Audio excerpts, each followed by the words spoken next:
Author's POV. Hey, wake up, Becky slowly shake the sleeping girl on the couch. It's currently 11 a.m. already and Freen is still sleeping, feeling tired after finishing their mission last night while Becky just finished cooking their brunch. Freen opened her left eyes and saw Becky trying to wake her up, making the older girl remember what happened last night. I cooked the brunch already, let's eat first, Becky said, avoiding eye contact with Freen probably still feeling embarrassed. Becky stands straight and wanted to make her way towards the kitchen, but suddenly Freen grabbed her hands, pulling the girl on top of her. Freen! Becky shrieked as she is currently laying on top of Freen while the taller girl just smiled looking at the pretty girl. Good morning, Becky. Hearing Freen's morning voice sending a butterfly in her stomach as Becky still confused about what she's feeling right now. Freen tightened the hug as she closed her eyes again, still wanting to continue her sleep with Becky still froze from the position. 10 more minutes, Freen mumbles before placing Becky beside her despite the tight space between them. The taller girl pulled Becky's closer while the shorter girl didn't even protest, liking the warmth feeling from Freen. I cooked the brunch already, let's eat first please, Becky stuttered facing Freen, who already closed her eyes trying to continue her beauty sleep. Freen didn't reply, instead she just pulled the girl closer, leaving a closer gap between them. Becky's heart started to pound faster looking at the figure in front of her. Becky's eyes went to Freen's lips as she can feel her face heaten up, remembering what happened last night. At this point Becky didn't realize that she had been staring at the older girl for 2 minutes already. Am I really that pretty? Freen suddenly spoke, startled herself after seeing Freen opening her eyes. Becky couldn't even speak anything as both of them just stare at each other, keeping the position with only an inches of distance. Let's go, Becky finally spoke up after realizing that have been staring at each other for a minute now. Why are you such in rush? It's still early, Freen said, removing the strand of hair that are blocking Becky's eyes. It's 11 in the morning, Freen, Becky said, finally calling her Freen, making the older girl curve a big smile. You finally calling me Freen now? Freen smiled, hugging Becky's waist, pulling the girl closer. Freen, wait, Becky stuttered, placing both of her hands on Freen's chest, stopping the latter from moving closer. Her heart couldn't handle it anymore, she might do something crazy right now. Becky immediately stand up from the couch, making Freen chuckle. Still embarrassed? Freen asked, smirking, sitting up, looking at the girl in front of her. I am not. Forget it, let's eat first, Becky said, quickly walked to the kitchen, not waiting for the answer as Freen laughed before going to the bathroom. It tastes good, can you be my wife? Freen casually asked, making Becky's almost choke on her food as she immediately drank the water. Whoa, relax babe, Freen said, giving the younger girl a box of tissue as Becky gave her the dead stare. In your dreams, Becky replied, continue eating her food. Freen chuckled before putting down her spoon, resting her chin on her palm, staring at the younger girl. The older girl smiled, seeing how cute Becky right now, her face is red, probably still embarrassed. Suddenly she noticed something on Becky's hand, the younger girl have a cuts on her right hand.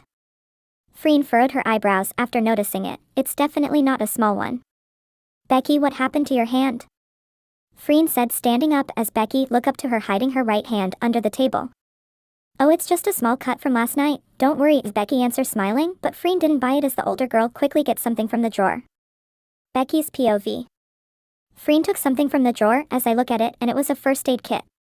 It's not like I'm hiding it, it just I didn't even feel bothered by the wound. The exploded grenade last night leave a little wound on my hand, but it didn't hurt me at all, and Freen sit beside me, slowly taking my hand, observing the wound. Is it in a sisterly way? Or as a friend? I couldn't understand her after last night, we almost kissed and I didn't know what to feel. I look at her, who focusing on my wound. Does it hurts? Gosh, why didn't you tell me? It's not a small wound, Becky, she scolded me like I'm a little kid, making me chuckle. It doesn't matter, I'm alright, okay? I replied as she slowly cleaned my wound, making me hiss in pain. Not gonna lie, it's kinda hurt. I'm alright, your ass, this could turn into a bigger wound if you didn't treat it, Freen scolded me again and again, making me smile.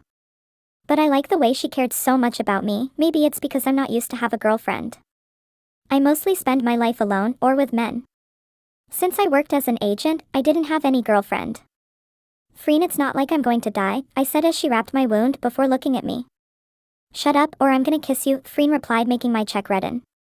Gosh, I still couldn't get used to her pervert behavior, but well, I kinda get it now, she's a crazy-ass pervert who casually trying to hit me up at the club, and I'm pretty sure it's not her first time.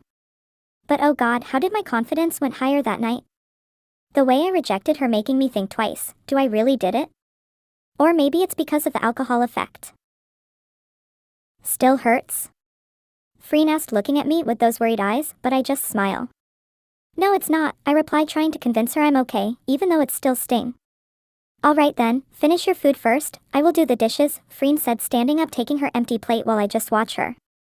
I don't know what I'm feeling right now, but I like it. Author's POV. Saint, we have a problem. 𝖗𝖊𝖇𝖊𝖈𝖆 walk in and put a folder on the table while Saint look at him, feeling worried as he look at the folder. She died, Saint, 𝖗𝖊𝖇 said, making Saint sighed in frustration, pounded on the table. The injured girl last night, she died. How come? They said she was stable. Saint yelled, feeling mad, making 𝖗𝖊𝖇 back away, startled with the loud voice. The doctors found something in her body. It's a drug, Saint, a drug that could kill them in 24 hours, 𝖗𝖊𝖇 explained as Saint looked at the folder, his breathing become unstable. Saint closed his eyes before looking at 𝖗𝖊𝖇. How about the other girls? Did you check them? Saint asked, and 𝖗𝖊𝖇 nodded his head. He sat on the chair, massaging his temple, thinking how and why would they only target the girl? Saint pulled up his phone and called someone. Gather all the agents now, we have a problem, Saint said before hanging out. The grip on his phone tightened as his mind is miserable right now after the victim they saved died just like that. Whoever you are, we're gonna find you.